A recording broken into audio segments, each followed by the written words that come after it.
پہنچ نہ جائے، اور خزانہ کرامات کا جان کے ذریعہ بخشش بناتے ہیں لوگ۔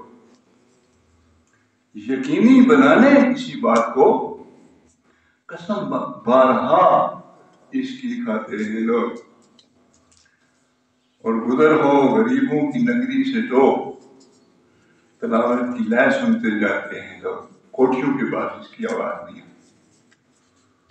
موبائل کے راز و نیازوں میں گم، ہاں یہ اپڈیٹ ہو، موبائل کے راز و نیازوں میں گم، سمجھتے اسے ہچکچاتے ہیں لوگ۔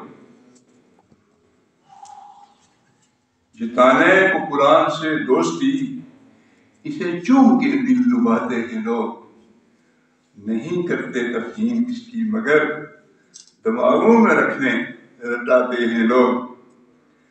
لکھا کے فریموں میں چند آیتیں رہائش قدوں میں سجاتے ہیں لوگ، اور عزیزوں کی تعزیتوں کے لیے تلاوت کو حفاظ بلاتے ہیں لوگ۔ نہیں چھیڑتے زندگی میں مراد مگر مقبروں پر لکھاتے ہیں۔ وآخر دعوانا ان الحمد للہ رب العالمین۔